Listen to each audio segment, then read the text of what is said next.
Hey, what's up, YouTube? It's Russell of Amaro. Subscribe to the show at the top.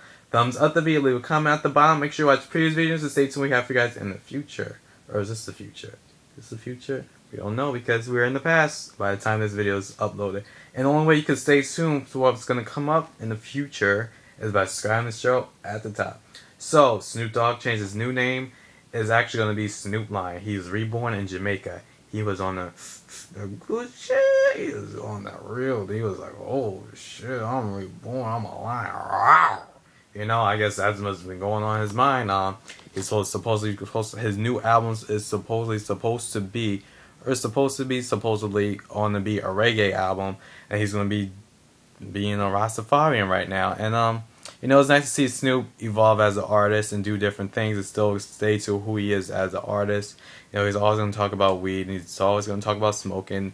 But, you know, it's nice to see how he branded himself throughout all these years. You see a lot of these rappers, you know, they fade away into oblivion. And, you know, Snoop Dogg is one of those people who is able to stay relevant to a new audience by, you know, working with other people as well as being a family man. You know, he could go on Martha Stewart talk show and the white people will love him. He'll go on Hot 97 and the black people will love him. He'll go do a Summer Jam tour. The black people will love him. He'll go do a rock and roll concert and the white people love him. He could go do a country album. He could do a pop album. He could do whatever he wants because he found it. He just made his foundation for himself to be able to branch out. And one thing I gotta say, applaud for him is that though it is his own foundation for his kids, the Snoop Dogg for Athletes Foundation for the football, whatever it's called, applaud him for that because he's a black man that's actually doing something for the community, whereas a lot of these other rappers who, you know, who are making tons more money and are more successful at this very moment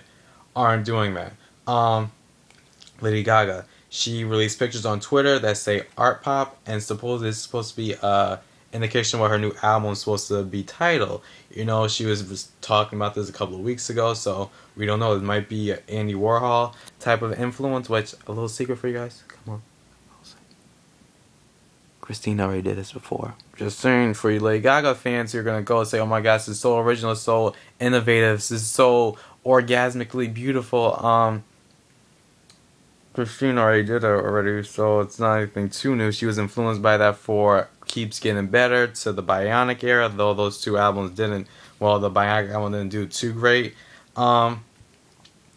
Lady Gaga, someone already did that before, so before your fans jump to conclusions trying to say this is something new, because we know how the Gaga fans, sometimes they are bullies. Though you are so against bullying, they will tear you down. They will tear me down just by saying this. Someone already did it before.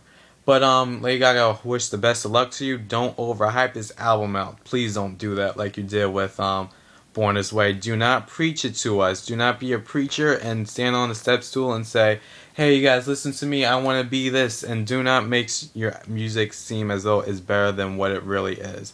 At the end of the day, you are still doing dance pop music, which is something that everyone else is doing. You are working with the same producers that everyone else is working with. Until you are able to jump outside of the box, your music is just the same as everyone else's. Though you might have a stronger message in your music, one thing I give you to that,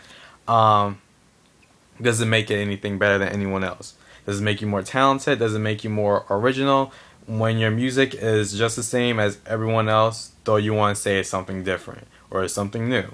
Also, a lot of people are always saying this about Born This Way for people who didn't like it, that they're haters and they just couldn't comprehend the message behind it. I comprehended everything that's going on and it doesn't mean I had to like it. Also, she was too preachy on that album and sometimes came out too harsh. It was telling she was force feeding it down our throats for people, for listeners who wanted to, you know, probably enjoy the album. And it was too much of a message. And it was too much of trying to be a dance message. And too much of this and too much of that wasn't. If you want to give us a message, give us a message. But don't do it in don't do it in an offensive way. Because people will not take well to, for instance, a song called Judas, regardless of what your fans want to say. Outside looking in, a song called Judas, and you are a Christian person, you are not gonna say, oh my gosh, let me go ahead and listen to this song, I'm gonna love this song. You're gonna be like, really? And you have a song called Born This Way and you're talking about, you know, things that some people might not want you to be the voice of. Some people might not want you to be the voice for the LGBTY, lesbian, gay, transgender, something. That community, you know? Some people might not want you to be the voice. Some people might be offended by how you are preaching to the choir. And you just have to tone it down, because at the end of the day, you are just making pop music. And if you want to appeal to the masses, I'm not saying take your message away. Keep the message, do it in a different way.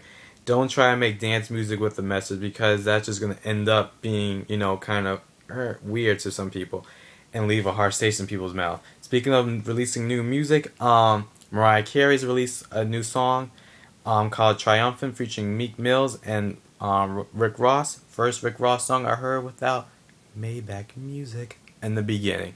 I gotta say that there's too much of Meek Mill and Rick Ross on this song.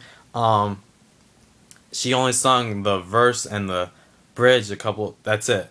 There was a dance version that's a little bit better, but to me the song is kind of, you know, on the cheesier side with the lyrics.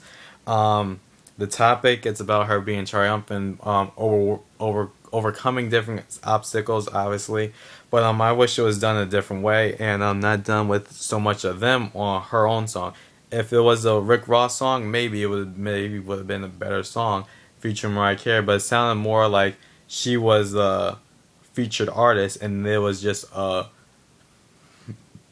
MGM song, a Maybach Music Group song, with assisted by Mariah Carey, then the Mariah Carey song featuring those two. And the dance version just has her, and it's a dance version of it, and she needs to come harder next time. She has a music video coming out, and she just needs to come harder next time. It sounds like it should have been a soundtrack for a movie. Speaking of people who release a song that sound like a soundtrack to a movie, Melanie Amaro, X Factor winner, who was very highly influenced by Mariah Carey, who was singing nothing but ballads on X Factor, is now just now released a new song called what's the song called? Don't Fail Me Now, and it's a dance song with the dun dun dun dun dun dun fist pump type of song. It's kind of confusing. Melanie, when you were on X Factor, why weren't you doing any up-tempo songs then? Is this what L.A. Reid's trying to make you do? Also, Mariah Carey says she wants to bring back R&B music and make it more relevant and make it more back to the mainstream. And good thing for you, Mariah. All your other albums were kind of R&B anyways, but I mean, so I don't understand what that. I mean, Mimi and E equals MC squared, Memoirs of an Angel, whatever. All were R&B albums, but anyways, best of luck to you. You have to come hard if you really want to make a good R&B album. You know, make it R&B, don't make it, you know, this Trey Songz type R&B. Anyways, Melanie Amaro, hopefully you don't get pushed in the backgrounds because of, you know, you are in the same label as Mariah Carey, as well as other artists from L.A. Reid's team were already releasing music. We have 2 songs already released from Marcus. The other guy had a music video on MTV already played, so Melanie needs to step your game up. Aubrey O'Day released a new song, which is a remix to Gautier's Someone I Used to Know, and I gotta say it's a really good look for her. She needs to continue doing this, be the white version, be the pop version of Tia Marie. Keep doing this, keep pushing out more music and making remixes of these great songs that people love. Make sure you do it something original and make it your own twist. I like how she sings this version of Used to Know, and hope the best of luck for her. She should have been using Donald Trump show more to her advantage by releasing the music closer to when the show ended. But Aubrey, you just need to step up your game, and you should have been more likable on the Donald Trump show, because Diddy already made you look like you're a bad rep. Finally, Drake released a new song featuring Aaliyah. Well, actually, it's Aaliyah song featuring Drake. It sounds like the Mars Room beat. I don't like the beat. I like Aaliyah's part. Drake and Aaliyah's verses are kind of don't really mesh well together. Drake, you should have worked with Timbaland and Missy Elliott and got some backing support from Aaliyah's family, because at first they were saying they didn't want to release any unreleased songs from Aaliyah. Aaliyah's part is still very good and very beautiful.